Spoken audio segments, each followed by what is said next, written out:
Malam Merdeka, apabila saya bisa menikmati hidup ini dengan cukup.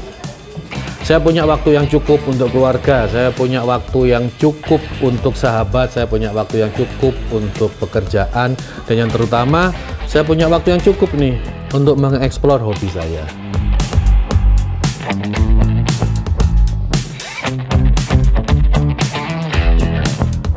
Hai Rada dan Malam People, kembali lagi bersama saya Selma Kirana di Rama Podcast. Nah, Rama Podcast kali ini nuansanya sudah sangat berbeda. Biasanya kita di studio gitu ya, belakangnya udah ada bannernya Radar Malang TV. Sekarang saya lagi ada di sebuah tempat yang mungkin sudah banyak dikunjungi oleh masyarakat Malang Raya, tapi belum tahu nih dalamnya dan milik siapa sih kira-kira gitu. Terima kasih sekali kepada Pak Rahmat Santoso selaku pemilik Jet Indo Pratama yang sekarang ada berdiri di sebelah saya. Biasa disebut Pak D. Rahmat, terima kasih sudah menerima kami. Ya, selamat datang teman-teman Radar Malang. Selamat datang di studio kami. Studionya Pak D. Rahmat yang gede ternyata ya. Kita hari ini mau ngobrol Pak. Terus saya sih mau mencuri banyak ilmu dari Bapak. Diperkenankan boleh, ya Pak ya? Ayo, sambil jalan ya nanti. Iya betul, sekalian room tour nih. Anak-anak saya pingin room tour nih. Room tour gitu, ya, oke. Pak De sehat? Sehat, alhamdulillah. Pak De Rahmat sudah berapa lama Pak merancang studio ini? Waduh. Studio ini berawal dari sebuah selasar kecil 2 kali 6 meter di belakang sana, nanti kita lihat. Oke. Sejak saya kelas 3 SMA. Berarti sampai sekarang sudah 32 tahun. 32 tahun. 33 tahun. 33 tahun. Jadi saya mulai bisnis di tahun 89 dan selalu bergelut di bidang yang sama.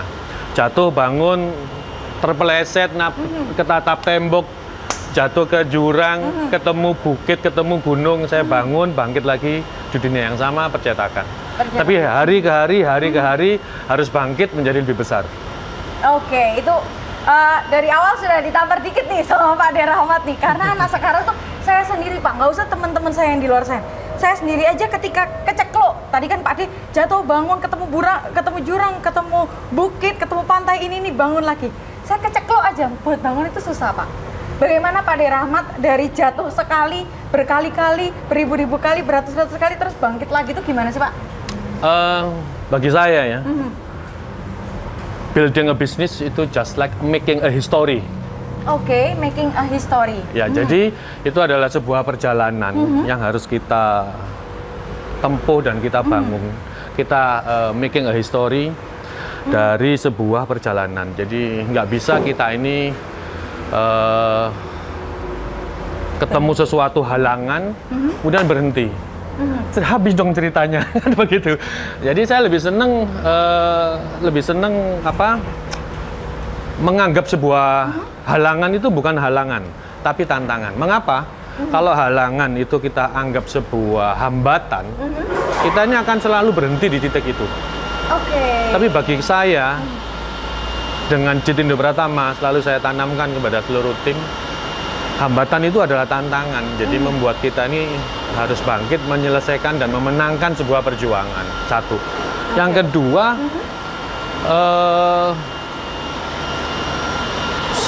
biaya untuk belajar ini kan mahal banget nih. Iya. Kalau saya harus selalu belajar lagi, mengulang, jatuh, mengulang, mengulangi sesuatu yang baru. Ilmu yang sudah kita dapat dari yang kemarin-kemarin hilang dong, punah. Mending itu kekuatan ilmu yang kita ambil dari alam, dari sebuah pengalaman kehidupan, pengalaman kerja.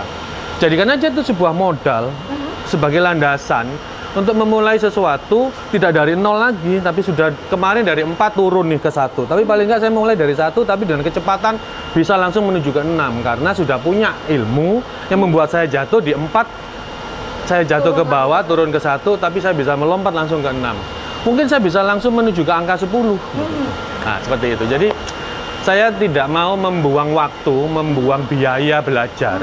Itu harus kembali lagi dari 0.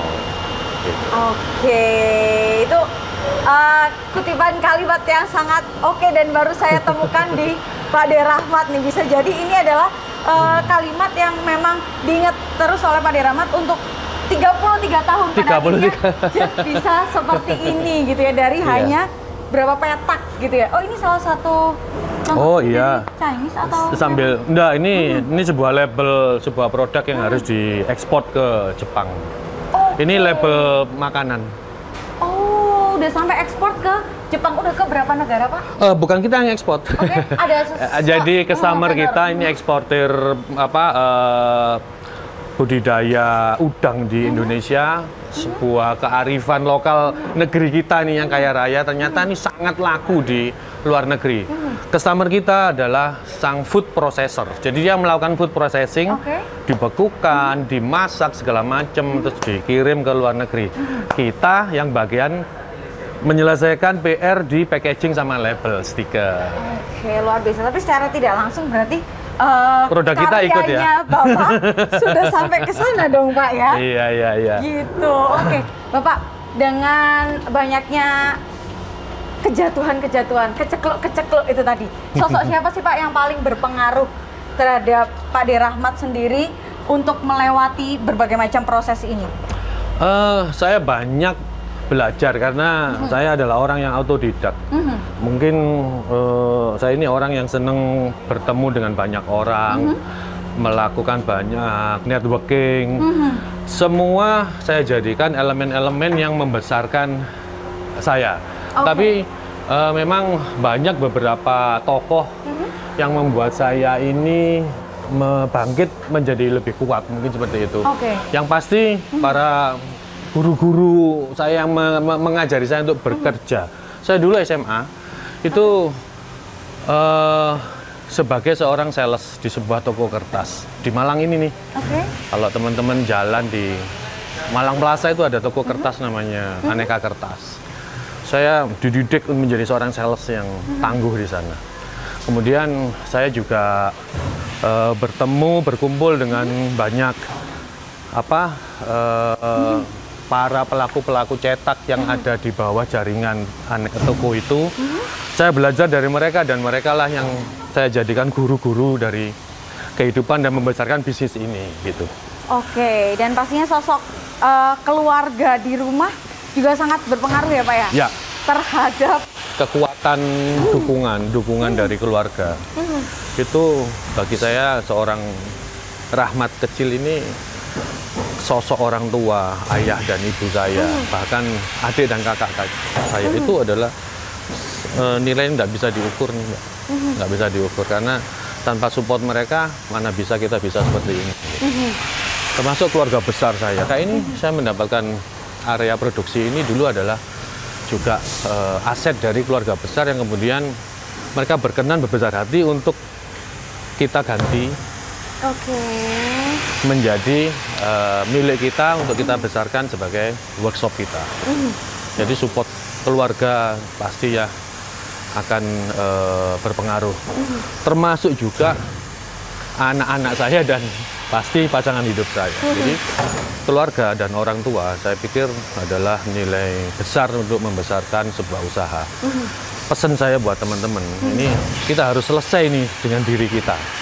Artinya, kalau kita selesai dengan keluarga kita, kita selesai dengan saudara-saudara kita, sudah cukup bagi kita. Nah, yang kita lakukan adalah sekarang membesarkan usaha, karena PR kita secara keluarga kecil maupun di keluarga internal kita ini udah kelar nih. Nah, begitu pula dengan teman-teman. Saya pun dalam mencari karyawan juga begitu. Mereka-mereka yang berkarya di sini, berkarir di sini adalah orang-orang yang harus tidak punya PR dengan dirinya. Jadi para manajer, para staf-staf di pimpinan itu adalah harus persyaratannya mereka harus kelar, sudah harus selesai dengan dirinya. Akhirnya mereka akan fokus di pekerjaan. Merinding loh, saya beneran. Ini adalah jawabannya di luar ekspektasi saya dan biasanya nih Pak, kalau boleh dibilang kadang bos-bos itu jawabannya udah ketebak nih Pak. Tapi ini tadi cukup menyentuh, serius saya merinding. Ya. Saya mempekerjakan PR-nya adalah bahkan karyawan-karyawan di Jet Indo Pratama ini sendiri semuanya itu sudah harus selesai dengan dirinya. Pak, ini adalah isu yang sedang sangat beredar di rekan-rekan milenial sekarang, Pak. Banyak anak-anak sekarang yang mungkin masih belum selesai dengan dirinya, masih banyak trauma-trauma masa lalu. Akhirnya mungkin itu ya Pak ya, yang menghambat pekerjaan. nggak boleh baper. Orang itu nggak boleh gampang baper. Masalah itu kan nggak pernah berhenti. Jadi melakukan manajemen masalah itu time by time, frame by frame, selesai. Oke. Gitu. No hard feeling in business. No hard feeling in business ya. Termasuk bisnis, termasuk dengan urusan-urusan pribadi kita. Selesai, sudahlah selesai. Kenapa? Karena besok nih masih ada masalah-masalah baru yang harus kita perjuangkan untuk kita selesaikan. Kita masih punya PR dengan masalah yang kemarin. Aduh, mau banyak berapa masalah, otak kita mau bagi-bagi. Nggak bisa. Nah, mengapa begitu? Mungkin saya terbentuk dengan kesibukan-kesibukan saya ya. Saya ada ada di banyak komunitas. Betul. Ada di banyak organisasi. Ada di banyak lingkungan-lingkungan yang membutuhkan saya ini harus hadir secara aktif gitu. Jadi seperti itu. Nah, dengan banyaknya Pak Ade Rahmat ini jadi bagian di antara masyarakat nih. Semua bisa dibilang hampir ada di setiap bagian masyarakat, lapisan masyarakat. Nah, bagaimana Pak Ade mengkondisikan emosi nih Pak Ade? Kadang masuk ke kantor tiba-tiba ada sesuatu nih, itu pasti emosi. Iya. Ada yang nggak beres anak buahnya misalnya gitu. Tapi besoknya harus jangankan besoknya, sorenya harus mendatangi seminar dan di situ Pak Ade harus memotivasi. Padahal kita lagi bermasalah. Emosi nih gitu. Gimana Pak nge-change emosinya secepat itu tuh seperti apa ya Pak? Mungkin saya terbentuk karena kebutuhan dalam hidup saya. Saya adalah orang yang harus struggle di dalam hari ke hari dalam kehidupan saya. Jadi saya terbiasa juga beradaptasi dengan lingkungan secepat mungkin. Yang saya lakukan, saya ini terbiasa mengkapling otak dan emosi saya untuk menyelesaikan suatu masalah. Saat saya bertemu dengan masalah itu, harus diselesaikan semaksimal mungkin. Satu, memetakan masalah. Yang kedua, melihat situasi.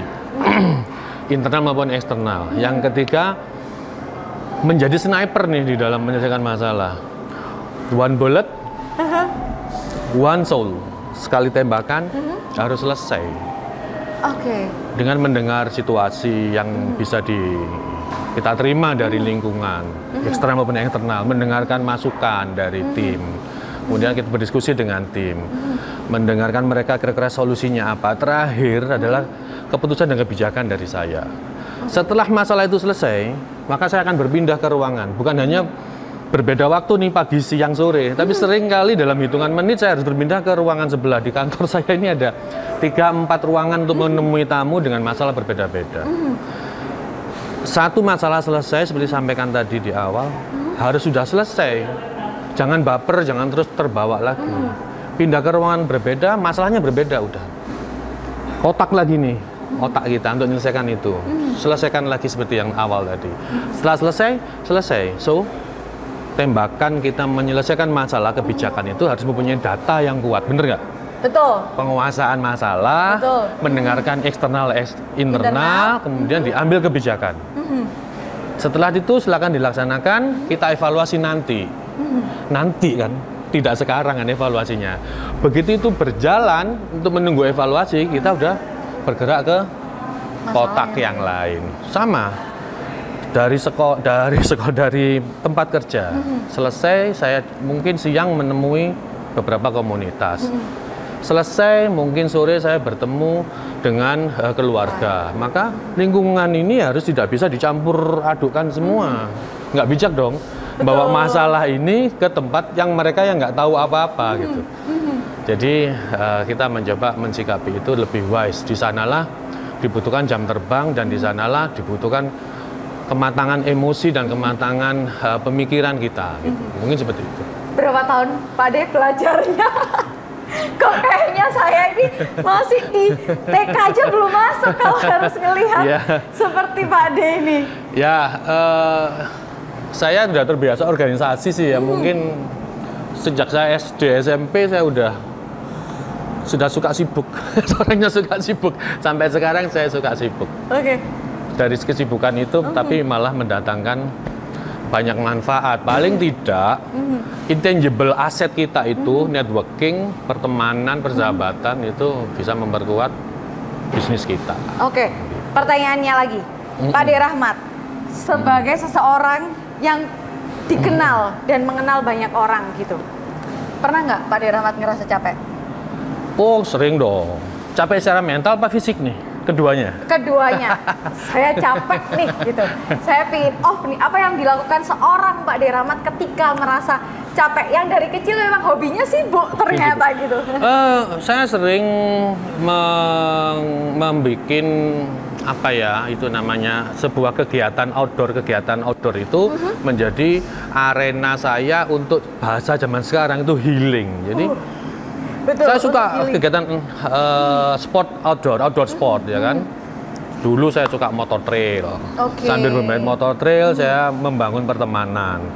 Kemudian saya masuk ke dalam organisasi. Setiap kali saya masuk suatu kegiatan, saya tidak pernah puas nih kalau hanya kenal di akar rumput. Akar rumput menjadi sahabat saya, tapi saya juga harus bisa mengakses teman-teman yang ada di pusaran pusat.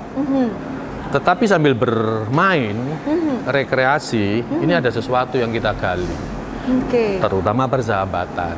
Dari persahabatan bisa menjadi sebuah link bisnis yang kuat. Contoh nih, yang banyak cetakan begini nih.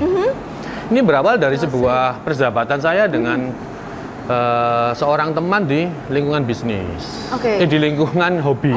Dulu. Dari hobi menjadi pertemanan, pertemanan menjadi bisnis. Gitu.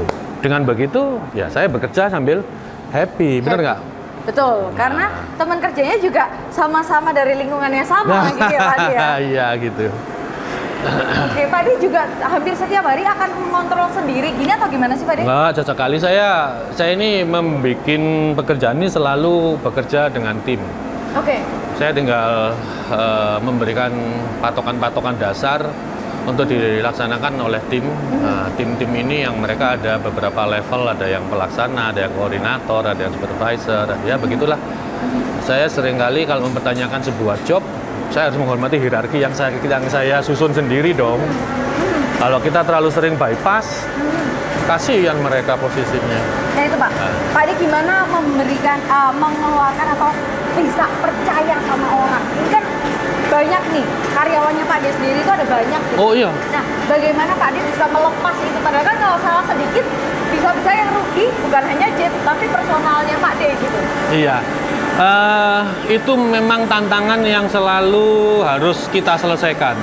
Seringkali saya ini memberikan sebuah acuan kepada tim, kepada para manajer ataupun kepada GM. Kalau misalkan ada 1-2 orang sudah bisa dipercaya masuk naik ke squad yang lebih tinggi, atau orang baru yang baru masuk ke organisasi kita, hanya satu intinya, beri mereka product knowledge yang kuat. Setelah melalui tes pastinya dia mempunyai keterampilan yang bagus. Setelah itu beri wewenang. Intinya dalam membagi wewenang itu adalah kita memberikan tugas yang jelas, betul kan? Betul.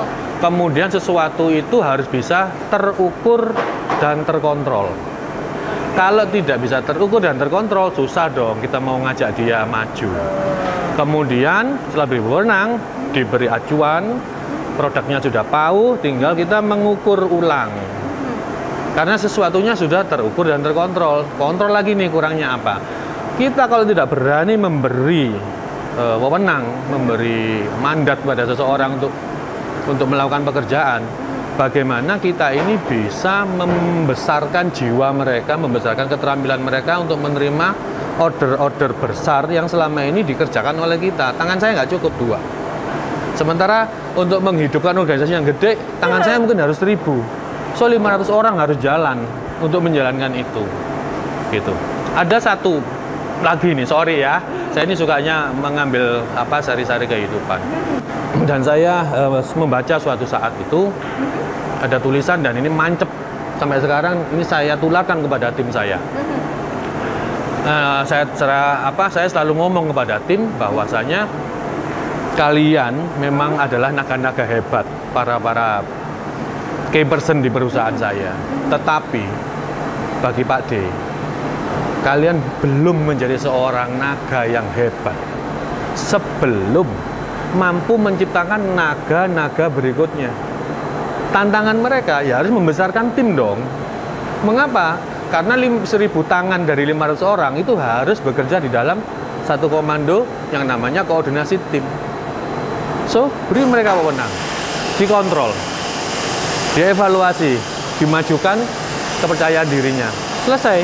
Nah, gitu kurang lebih. Pak Derahmat nggak takut suatu saat ketika naga-naganya Pak Derahmat ini sudah lepas gitu dari Pak Derahmat terus menjadikan naga saingan yang lain buat Pak Derahmat? Apakah Pak Derahmat sudah siap untuk itu juga? Saya tidak pernah takut untuk mempunyai kompetitor. Oke. Kompetitor yang baru dari orang dalam maupun kompetitor baru dari orang luar itu selalu saya posisikan mereka adalah sebagai partner bisnis. Oke. Saya tidak pernah memandang sesuatu itu adalah kompetisi, yang ada adalah kolaborasi.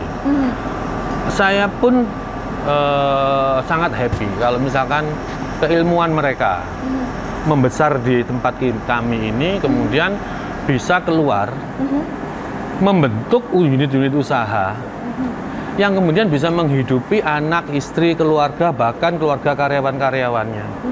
Ilmu itu akan terus menjadi nilai tambah bagi kehidupan saya. Saya tidak ngomong masalah pahala karena itu urusannya Tuhan. Yang di atas, betul. Tetapi ini menambah value buat kita. Satu. Yang kedua, jangan diposisikan sebelum belum mulai sudah dianggap kamu musuh saya ya. Nggak usah dong. Kita langsung ngomong aja ke mereka. Yuk, mau bikin percetakan? Ayo, saya masih butuh banyak networking untuk menyelesaikan job yang ada di sini. Karena begitu semakin banyak networking yang mensupport penyelesaian pekerjaan, maka aliran air dari perusahaan saya ini akan semakin lancar. Saya nggak takut, nggak apa-apa. Dengan kita memberi pengertian seperti itu, malah mereka juga akan mendirikan perusahaan percetakan di luar sana, sudah langsung siap berkolaborasi dengan kami. Bahkan bisa jadi subnya sini ya? Loh, itu terjadi kok. Oh, sudah ada bahkan, Pak? Sudah ada. Wow. Banyak manajer ataupun para pekerja senior yang sudah sudah retire, bukan layoff ya, retire, sudah pensiun.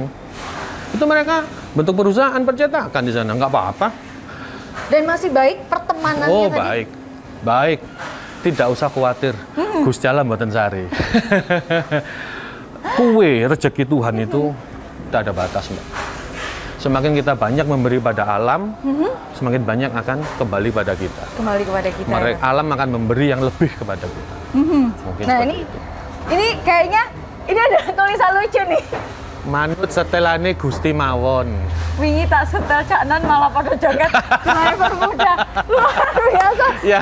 Saya nggak usah harus mewawancarai karyawan, Pak De. Saya nggak ngajarin mereka nulis loh ini. Ini mungkin Pak De nggak tahu juga. Nggak tahu. Ini mungkin cara mereka untuk mendapat ekspresi kan. Tapi masuk akal kan? Masuk akal. Baca gini aja saya. Oh, ini mereka menurut saya, makanya tadi saya bilang saya nggak butuh untuk mewawancarai karyawan Pak De. Bagaimana Pak Derahmat ini menjadi bos atau menjadi pimpinan di sini, bagaimana? Nggak usah, ini udah menjawab. Manut setelan Gusti mawon. Wingi tak setel caknan malah pada joget. Ya, driver ya nih. Biasanya saya tahu dalam 1-2 minggu ini, mungkin sebulan 2 bulan ini, dia itu kalau lagi ngirim cetakan dalam volume besar ke customer atau mengambil bahan baku kertas dari Surabaya dalam jumlah besar dengan truk itu, mungkin membuat mereka lebih santai, lebih fokus, santai tapi fokus. Itu dengan menulis semangat buat mungkin dirinya sendiri. Tapi ini gitu. Semangatnya sangat menular ke semua loh, Pak De. Bahkan saya aja baca, ya juga ya, lebih ke, ya itu ada kalau saya membaca ada jiwanya Pak De di sana. Mungkin itu juga ya terbukti sudah Pak De, terverify bahwa semangat itu bisa diterima oleh seluruh karyawannya Pak De. Alhamdulillah kalau mereka itu bisa seperti itu. Memang tantangan kita adalah membuat karyawan itu bisa tahu visi dan misi perusahaan, terutama bisa menangkap soul-soul yang kita inginkan dan kita tanamkan di perusahaan kepada mereka ini. Jadi visi kita sebagai owner ditangkap oleh mereka. Aduh, alhamdulillah gitu. Ya kan? Saya juga baru baca. Saya tadi langsung, loh ini menarik. Saya kira memang idenya Pak De gitu. Saya tapi jadi ternyata malu tulisan- karena saya nggak nyangka kalau tertempel di situ. Dua, tiga kali saya lihat dari lantai 2 atau dari CCTV. Pada saat mereka mengirim itu ada mereka menulis sesuatu di truk mereka. Oh gitu. Itu menurut saya bukan hal yang justru harus dimalukan sih Pak De. Justru saya, wah gila. Sampai ke drivernya pun terinspirasi untuk itu gitu. Karena kan menurut saya Pak De, sebagai seorang owner juga ya mungkin. Terus di... ini kita masuk di depannya. Selamat siang, assalamualaikum. Nah, Sudah ini disambut oleh seluruh. iya, ini front office kita. Ini bidadari tak bersayap ini adalah ujung tombak kita. Ini Ujung tombak yang kementerian. security ini adalah ujung tombak pertama di depan sana. Baik. Oke, silakan. Lanjut, silakan. Kemudian yang ada di sebelah kanan ini adalah para ting tengnya Jet Indo Pratama. Karena Jet Indo Pratama selain dari mesin-mesin yang memang udah kita hadirkan dengan teknologi yang handal, salah satunya adalah kekuatan desain. Ini Pak Indra sini, Mas Indra. Ini Amanda Gani desain. Oke. Sama anak buah ini wake. Oh, ini ketuanya. Anak buahmu berapa? Staffmu? Ada 5. 5. Oh, Ada 5 desainer timnya, grafis. desainer ya. grafisnya. Di sini Oke. ada mesin digital offset. Kalau yang belakang tadi itu sheet offset. Jadi ini pekerjaan cetak dalam jumlah kecil. Udah deh, nggak jangan memproduksi begitu. Jumlah kecil. Iya. Oke, baik. Nah, Gitu. menyambung yang tadi Pak De, mungkin kita bisa di sini biar rekan-rekan bisa. Tapi boleh diambil gambarnya ya Pak De? Nggak apa-apa, Oke. silakan ya. Nah, berbicara soal tadi Tutup aja biar nggak panas. karyawan tadi yang menulis tulisan itu tadi Pak De. Mungkin dia yang punya ide. Yang tulisan-tulisan yang ditulis di truk sama siapa? Anak ekspedisi itu kan sering lucu-lucu tuh kalimatnya. Siapa yang bikin kalimat itu? Ya, para staff ya. Oh ya, ditulis siapa sih kumang? Yang Kalau anak buahmu ekspedisi itu loh ini temanku SD, SMP sampai SMA iki. Oh, Lah ya. Dia ini Amanda Gani produksi ini nih. Cewek tapi luar biasa sini. luar biasa. Padahal ekspedisi itu adalah hal yang berat. Siapa ini yang nulis di ekspedisi itu lucu tuh, keren itu. Akhir biasanya. ya, Hah? ya Togel Iya. sama? Andi. Oh, bukan kalian yang menyuruh ya. Nggak ada yang menyuruh ya, Bu ya? Ya, ide-ide sendiri. Oke, luar biasa sekali. Berarti mindsetnya teman-teman di sini mas semuanya sudah kreatif ya Bapak ya? Alhamdulillah. Bahkan itu sampai drivernya pun itu kepikiran banget loh. Boleh ya nanti kita foto boleh? Oh boleh, panggilkan Togel sama Sangat Andi ya. menginspirasi kami gitu Pak. Nah, untuk Ya. membuat seorang karyawan bisa loyal terhadap Pak De Rahmat gitu. Sebenarnya loyalnya bukan kepada saya sih. Kalau saya tidak perlu orang loyal ke saya. Orang itu harus loyal kepada institusi, di mana bumi dipijak, di sana langit dijunjung. Mungkin seperti itu. Jadi itu yang saya sampaikan ke mereka. Karena apa yang kita bangun adalah untuk kemajuan kita bersama. Oke. Kalau perusahaan ini runtuh, runtuhlah kita bersama. Bagaimana kalau perusahaan ini bisa memberi sumbangsih kepada kehidupan keluarga mereka? Ada satu nilai yang saya tanamkan ke mereka. Bisnis itu adalah menjalankan sunatullah. Bisnis itu nggak boleh saling melukai. Bisnis itu tidak boleh saling merugikan. Mungkin itu. Ya, selebihnya mungkin mereka yang dengan tuntutan, dengan tahu target, mereka menyadari apa yang harus dikerjakan. Akhirnya mereka sadar kalau perusahaan ini harus dijaga bersama. Just like that. Itu nggak just like that Pak De Rahmat. Itu sangat oke. Sekarang saya paham kenapa rekan-rekan mungkin bisa dibilang nyaman ya ada di sini. Semoga ya. Saya sih tidak bisa memberikan lebih dari ini. Tapi semoga kenyamanan dan kepastian jaminan itu mereka bisa dapatkan di sini.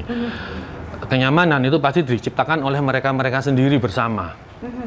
Mereka menjadi nyaman itu karena komunikasi yang bagus. Mereka menjadi nyaman karena standar layanan yang sudah pasti. Mungkin seperti itu. Sehingga Karena udah ada ukurannya itu tadi ya Pak De. itu.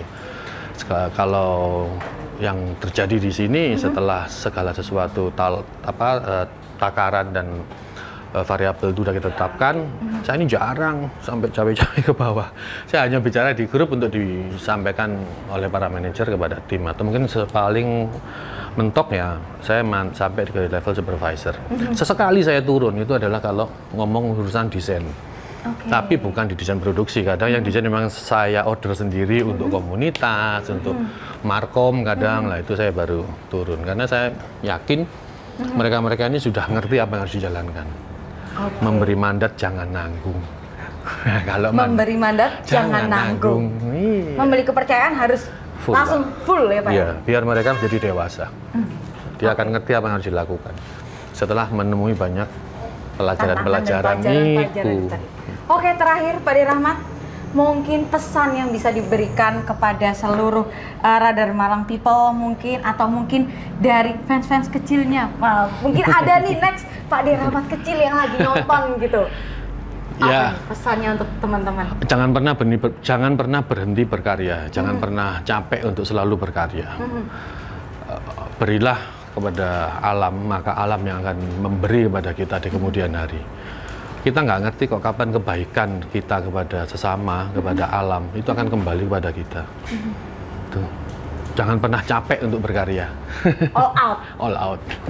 Luar biasa sekali Pak De Rahmat. Ini ada bingkisan dari kami Pak De. Thank you ya. Semoga bisa menemani refreshingnya Pak De kalau di rumah. Thank you. Iya. Pak De, terima kasih untuk seluruh ilmunya. Terima kasih juga sama-sama. Untuk cuplikan-cuplikan kalimat yang itu bisa membakar kita nih yang masih muda gitu kan. Terima kasih banyak sudah diterima di sini Pak De. Sama-sama. Ucapan terima kasih ini adalah untuk semua tim-tim saya. Untuk teman-teman yang ada di sini, terima kasih dari pagi tadi sudah menyambut saya dan tim Pak De. Thank you. Terima kasih banyak. Semoga perjalanan hari ini room tournya Pak De Rahmat Jet Indo Pratama hari ini bisa dipetik banyak pelajaran dan bisa menjadi motivasi untuk rekan-rekan Radar Malang People yang ada di sana semuanya. Thank you. Saya Salma Kirana pamit dan juga guru saya. Ya, Rahmat Santoso dari Jet Indo Pratama. Saya tunggu kehadirannya di sini. Kita belajar bersama untuk maju bersama. Terima kasih. Oke, kita bikinin nanti hashtag belajar bisnis with Pak De. Gitu ya Pak De ya? Oke, sampai jumpa di lain kesempatan. Bye-bye, terima kasih.